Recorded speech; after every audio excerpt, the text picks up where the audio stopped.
हम home maker super woman तो होती हैं। घर के हर फर्द की हर एक चीज़ का ख्याल हमें होता है। इवन उनकी फ़िज़िकल अपीयरेंस के लिए भी उनके कपड़े जूते हर चीज़ को हमने प्रॉपरली सेट करके ऑर्गेनाइज करके रखना होता है। लेकिन जब बात आ जाती है अपनी फ़िज़िकल अपीयरेंस की और अपनी स्किन केयर की, तो सवाल ही नहीं पैदा होता कि हमारे पास अपनी स्किन केयर के लिए कोई भी टाइम निकले। मूंछें बड़ी होती हैं, आईब्रोज़ करवाने वाली होती हैं, लेकिन हम घर के कामों में अपने आप को इतना मसरूफ़ किया हुआ होता है कि बिल्कुल टाइम ही नहीं होता हम ये काम करें। और आजकल तो स्किन का इतना बेड़ा गर्क हुआ है, रमज़ान में पकोड़े बना बना करना और खा खा कर वो पकोड़े अब मुंह पे भी निकलने शुरू हो गए हैं। तो आज का व्लॉग मेरी इन तमाम बहनों के लिए बड़ा ही फ़ायदेमंद होने वाला है, जो हर वक्त अपने आप को बस घर के कामों में मसरूफ़ रखती हैं और अपनी स्किन केयर और अपने अपने लिए टाइम निकाल ही नहीं सकती। तो आज के व्लॉग में मैं आपके साथ 30 minute Eid glow up share करूंगी, जिसमें मैं आपको होममेड रेमेडीज़ भी बताऊंगी अपनी स्किन केयर से रिलेटेड और अपने हेयर केयर से रिलेटेड।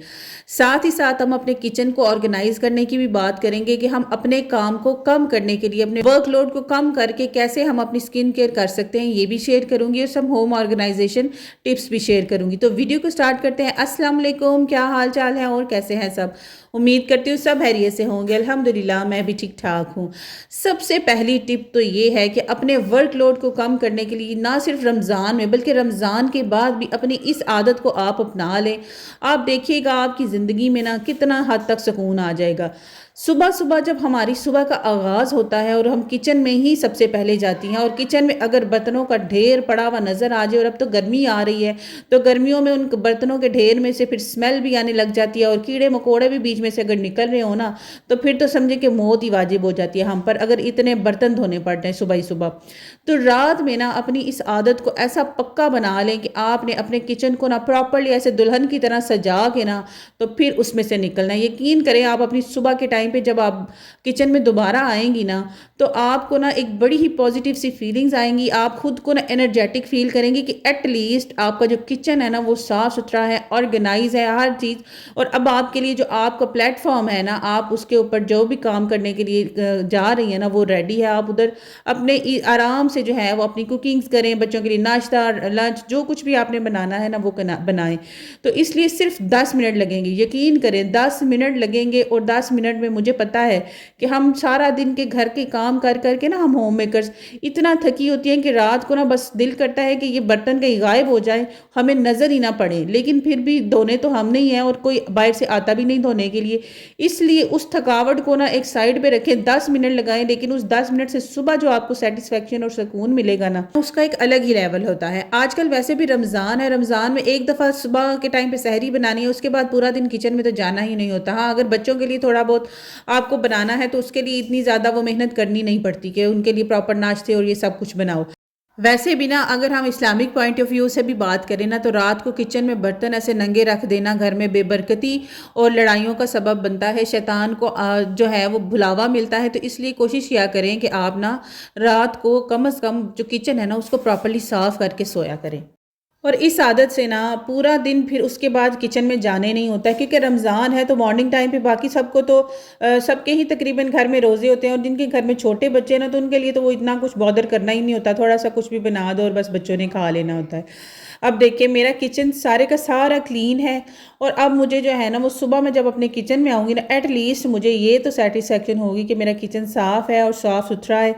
अब मैं रिलैक्स होकर ना सो जाऊँगी। अब नेक्स्ट मॉर्निंग में मुझे क्या करना है कि अपने घर के जो जितने भी काम हैं उनको थोड़ा बहुत जो जैसे ही ख़त्म करने के बाद ना मेरे पास टाइम अवेलेबल होता है, मैं फिर क्या करती हूँ कि मैं कोई भी ऐसा टास्क पकड़ लेती हूँ जिससे मुझे ना जो एक बड़ा टास्क होता है। जैसे कि अब आपको पता है सीज़न चेंज हो रहा है। लास्ट वीडियो में भी मैंने आप लोगों के साथ शेयर किया था, मैंने अपने बच्चों के जितने भी कपड़े थे ना सर्दियों के, उनको निकाल के तो गर्मियों को ऑर्गेनाइज़ किया था। इसी तरह अब मैंने आज मेरी बारी थी मेरी अपने जो वार्डरोब में मेरी कपड़े हैं ना उनको ऑर्गेनाइज़ करने का। तो मैंने सारे सर्दियों के कपड़े भी निकाल के सेट करके रख लिए, गर्मियों के भी निकाल के रख लिए।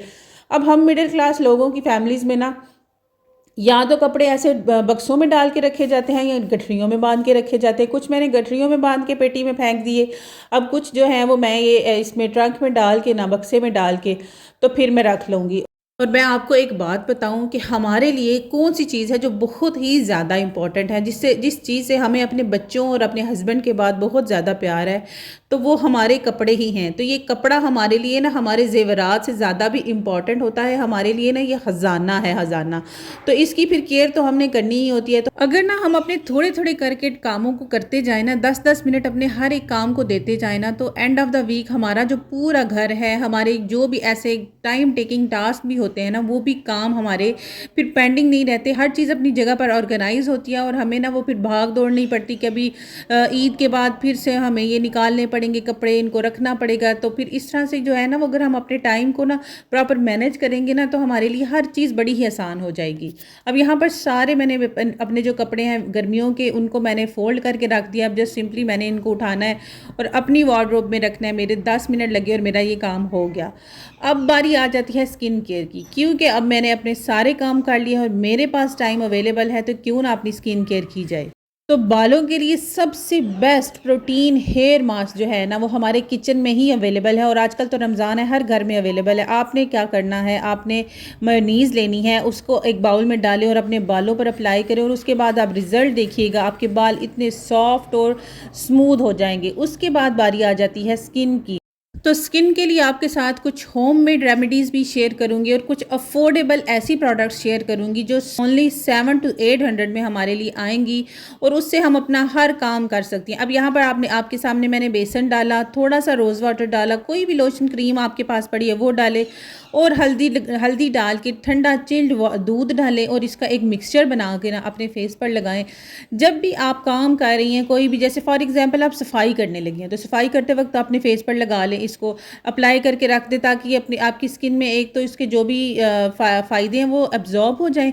उसके बाद आप इसको अपने काम करने के बाद या 10 मिनट के बाद इसको आप अच्छी तरह से मसाज करें 5 मिनट और उसके बाद आपने उतार देना है। अब बारी आ जाती है मैनी पैडी की। मैनी पैडी मैं आपको अपने हाथों पर करके दिखा रही हूँ, लेकिन इसी तरीके से आपने अपने पैरों पे भी करना है। पानी आपने इतना गर्म लेना है कि ना तो वो बहुत ज़्यादा ठंडा हो, ना ही वो बहुत ज़्यादा गर्म हो। आप उसकी गर्माहट बर्दाश्त कर लें और पानी इतना गर्म हो कि कम से कम वो 10 मिनट गर्म ही रहे।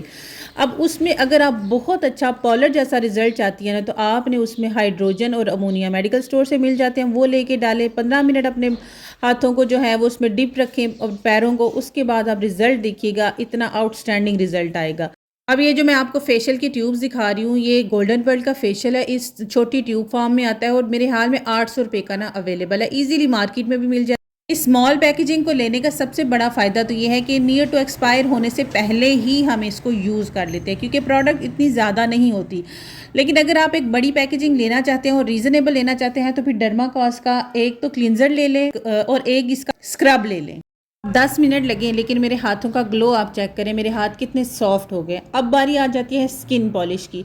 स्किन पॉलिश मैं आपको रिकमेंड करूंगी कि आप जो पॉलर्स में ही प्रॉपर यूज़ होती है वो ले। और ये स्किन पॉलिश मैंने 1500 रुपीज़ की सॉफ्ट टच की ली है, 20 का वॉल्यूम है और साथ में वाइटनिंग पाउडर है। और ये जो छोटे वाले अंडे वाले कैप्सूल्स होते हैं ना, वो आप ले लें और ये बड़ी ही बेस्ट स्किन पॉलिश है। अब बारी आ जाती है फेशियल हेयर रिमूवल की। तो फेशियल हेयर रिमूवल में आजकल तो टिंकल इरेजर हर बंदे के ही यूज़ में है और हर बंदा ही उसको यूज़ कर रहा है। तो उसको यूज़ करना है अगर आपने, तो आपने अपनी स्किन के ऊपर एलोवेरा जेल लगा लें या कोई भी लोशन लगा लें और उसके बाद आपने अपनी बालों की डायरेक्शन पे इसको थोड़ा सा टिल्ट करके पकड़ना है और इस तरह से आपने अपने पूरे फेस के बाल उतार लेने हैं, जैसे ये साथ में बहन उतार रही है। तो बस इससे आपके जो फेस के जितने भी बाल हैं ना, वो ईजीली रिमूव हो जाते हैं।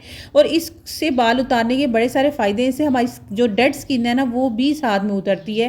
तो बाल उतारने से बड़ा अच्छा स्किन में ना एक ग्लो आ जाता है, कुछ भी किए बगैर। दूसरा ऑप्शन हमारे पास जो है वो वैक्स स्ट्रिप्स हैं या वैक्स है। अब वैक्स दो तरह की है, एक स्ट्रिप्स में भी अवेलेबल है, वैक्स बीन्स में भी अवेलेबल है और वैक्स के बहुत सारी ऑप्शंस भी हैं। लेकिन जो मैं पर्सनली यूज़ कर रही हूँ, ये बीन्स वैक्स या फिर वैक्स स्ट्रिप्स। तो जी मेरी प्यारी बहनों, आज के लिए बस इतना ही। उम्मीद करती हूँ आपको मेरा ये 30 मिनट ईद ग्लो अप पसंद आया होगा। अगर पसंद आया है तो मेरे चैनल को सब्सक्राइब, वीडियो को लाइक और शेयर करना मत भूलिएगा। दुआओं में याद रखिएगा। अल्लाह हाफिज़।